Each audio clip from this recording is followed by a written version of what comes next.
the round of 16 has officially been drawn for the Champions League this season, and man, we have some pretty star-studded matchups. I am at a loss with some of these. As a Liverpool fan myself, I'm not too thrilled with the matchup that we got. We'll dive into all of that, dive into the other matchups. I'll give my predictions, my thoughts. You can do the same in the comment section below, and let's dive into it. Subscribe if you're new, like if you end up enjoying all that fun YouTube stuff. Let's start with PSG versus Liverpool. I mean, Liverpool, as we know, topped the Champions League new league phase format, with Barca only coming second to them. And since there was this kind of like, play-in for the round of 16 that we hadn't seen in previous iterations of the Champions League, it was kind of like, an unknown. It was a variable. And I mean, Stade Brest and PSG were matched up, and a 10-0 aggregate win is, I'm going to be honest with you, I think Liverpool should really be careful here. It's not going to be easy. Second leg at Anfield is crucial, March 11th. First leg is in Paris on March 5th. But, if we look at PSG's lineup, as of right now, only Warren Zaire-Emery and Ibrahim Mbaye are out injured. Gakpo, Gomez, and Morton are out for Liverpool. And, I mean, historically, it's level, only the 2018 draw to go off of, but one win for each side. Star players for PSG to look out for. I think Ousmane Dembele will be very, very kind of crucial for them. Kvicha Kvaratskhelia as well. Liverpool have to be at their very best. My prediction for this, I think Liverpool will get through, but I don't think it's going to be pretty. I think it's going to be like let's say a 3-2 on aggregate. Let's say a 2-1 loss in Paris, with maybe Kvaratskhelia and Dembele getting the goals, and maybe, I guess, Salah in Paris. And then at Anfield, a 2-0 win to get through without extra time. It's not going to be easy, but I think Liverpool would just barely squeak past PSG in this leg. Moving on, we have Club Brugge and Aston Villa. Two sides who, I mean, if you look at the injury list immediately, Aston Villa is in a bit of a rough spot. Doesn't take away from the fact that they were able to get, point off of Liverpool midweek in the Premier League. They've had some pretty big wins in the Champions League this season. The Bayern win sticks out, primarily. But I think it's going to be Aston Villa's leg. I don't want to put down Club Brugge. They're a decent side, but if you look at the team form, I mean, the quality of sides that they're playing, St. Truden, Leuven, Genk, compared to like Tottenham, Liverpool, Celtic even. I mean, it's going to be tough because to predict, though, like an actual scoreline, because who would have guessed that Atalanta would lose to Club Brugge like that? But I guess my prediction will be a 3-1 on aggregate for Villa. Maybe a 1-0 win in Belgium for Brugge, or a 1-1 draw and then a 2-0 win in the Midlands for Villa. Yeah, we'll say that. Goal scorers, I don't even know who's playing for Club Brugge right now. I'm not gonna lie to you. I'm gonna say Van Anken will score for Brugge, and Watkins, Rashford. Say Watkins gets a brace. Why not? In this tie. And then coming up is what might be the most like salivating, just exciting tie all in all. Real Madrid versus Atletico Madrid, man. This is gonna be a special tie. We all know back to that Champions League final where Ramos won against Atletico Madrid. We know the history between these two sides. Well documented, local rivals. And I mean, Koke is out for Atletico, Militao and Carvajal out for Real. So, I mean, I think Real will win. it's going to be tough for them. I'm going to say they'll win 2-1 on aggregate. Uh, I think it'll be a 1-0 win at the Bernabeu, and then a 1-1 draw at the Wanda Metropolitana.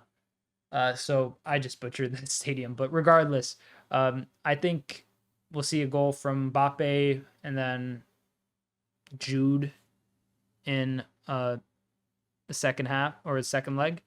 So Mbappe first leg, Jude second leg, and let's say Alvarez scores. PSV versus Arsenal. If I'm not mistaken, I want to check something out here. I'm curious with PSV. Okay, Peter Boss. I was reading that maybe it was a different side, but I was reading that RVP might have been able to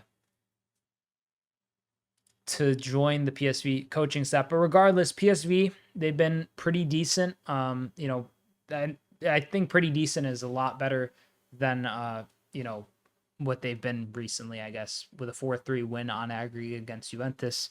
That's incredible for their standards, I'd imagine. Also, I forgot to mention the Brugge Atalanta tie and the Real Madrid City tie. But regardless, I do think that it goes without saying, Real Madrid, them in the Champions League, they're as great as they are. Brugge winning against Atalanta, I actually did slightly touch on it, but just to go back on it real quick, an impressive win against the side that in Europe is always a thorn in the opposition's kind of behind, so to speak. So for them to knock out Atalanta is kind of like a badge of honor, I would imagine, that they're going to wear for the rest of this competition. PSV versus Arsenal, though. Listen, Arsenal should win this. If we take a preview for the injury list, both sides are kind of in tatters. Important players for both sides. Bukayo Saka, Gabriel Jesus, Martinelli, Havertz, Tomiyasu, all are kind of out until late stages of the season. Martinelli might join back in late March, but that's beyond this tie regardless. So a weekend Arsenal versus PSV, who are missing Pepe, who could be a bunch of players who are doubtful for the first leg. Honestly, I'm going to say something crazy. I think PSV is going to progress. I really do. I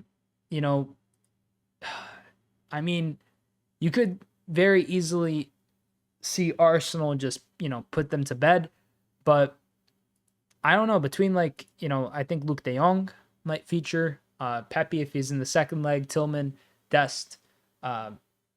There's a lot that could go right for PSV. I'm just going to predict, just for the zane of it all, I'm going to predict PSV progress 1-0 on aggregate. It'll be 0-0. No, they'll win 1-0, and then it'll be 0-0 at the Emirates. Goal scorer, I'm going to have to predict the PSV goal scorer that's not injured.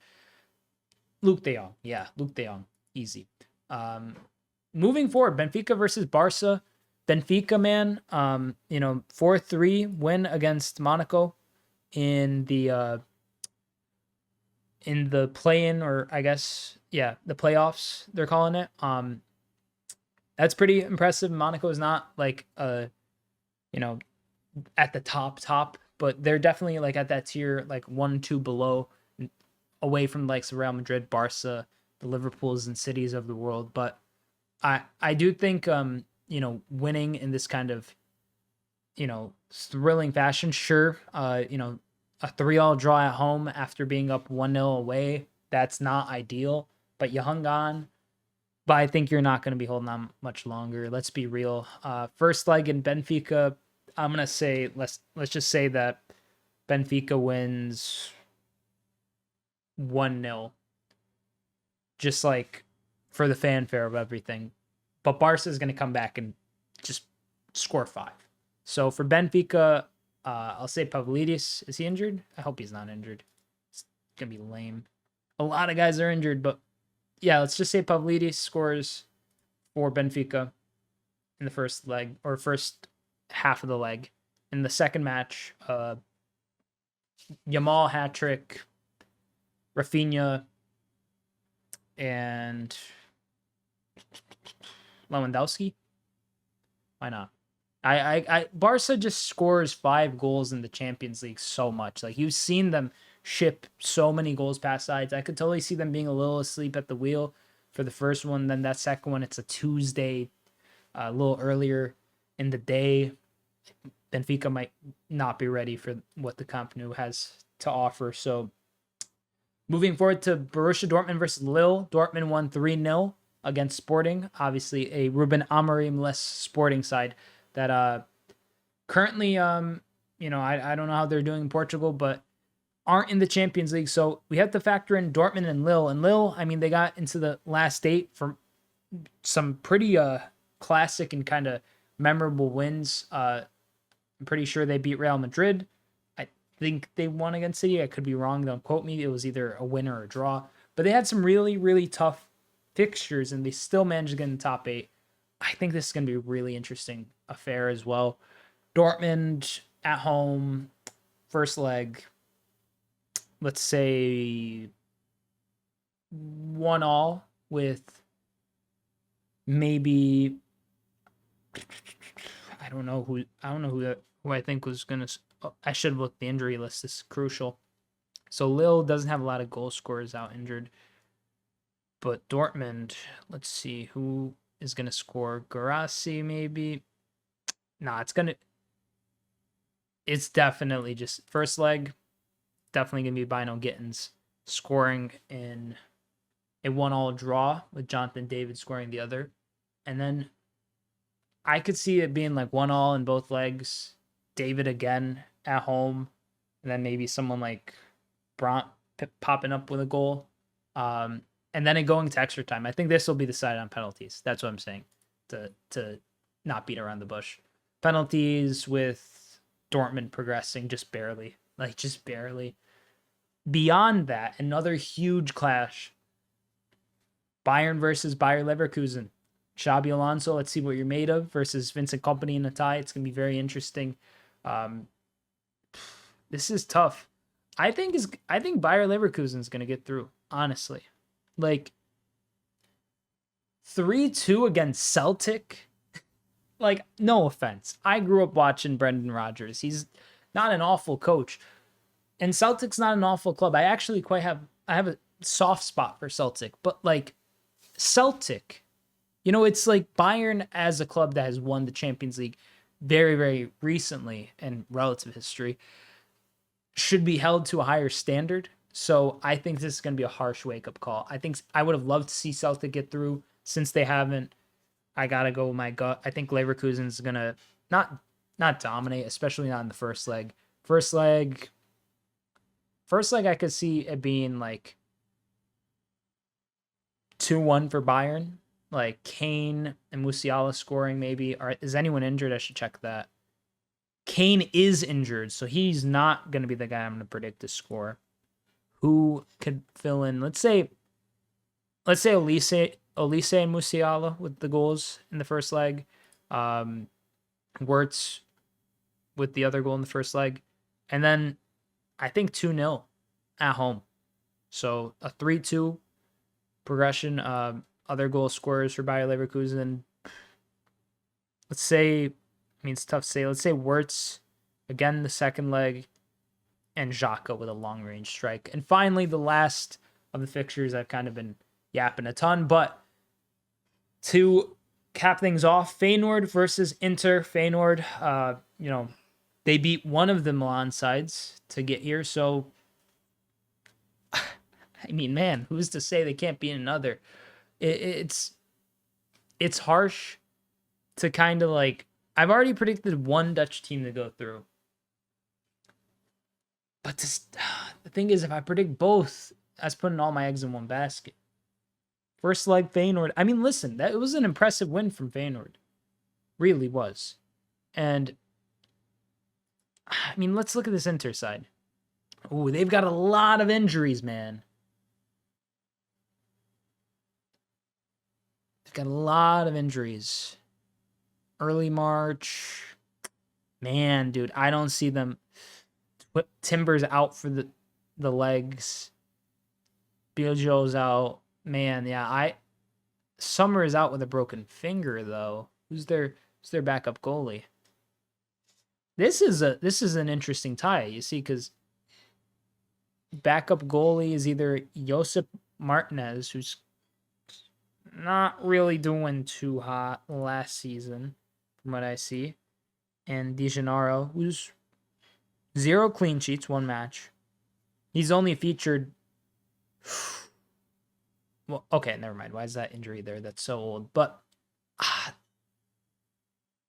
Inter's like one of those sides that's just gonna like grind out the win. But Feyenoord, I mean,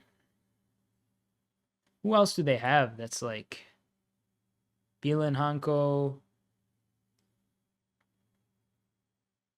Nah, I can't, man. I can't do both. I'm gonna say that Inter win 1-0 on aggregate, 0-0 in Holland, in the 1-0 win away from or at home for Inter in this case.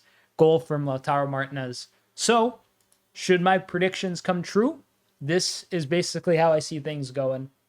A 3-2 win for Liverpool on aggregate against PSG. Club Brugge and Villa will end up being a 2-1. I think I predicted for Villa. You could go back and check the results, but Liverpool, Villa, Real, PSV, Barca,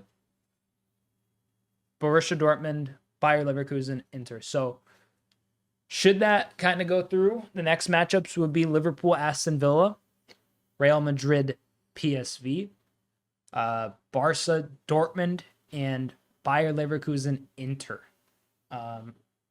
So that could set up some pretty interesting semifinals. Liverpool, Real Madrid, Barca, Inter, Barca, Bayer Leverkusen. Interesting stuff. Let me know what you think about the upcoming fixtures for the round of 16 knockouts for the Champions League this season. It looks like it's going to be great. I'm excited. Hope you're excited as well. Hope you enjoyed the video and my coverage of all and my predictions. Comment down below with your thoughts. Subscribe if you're new, and if you enjoyed, like if you enjoyed as well to help boost me in the algorithm. And thank you so much for watching. I'm Sideline Sedo. Peace.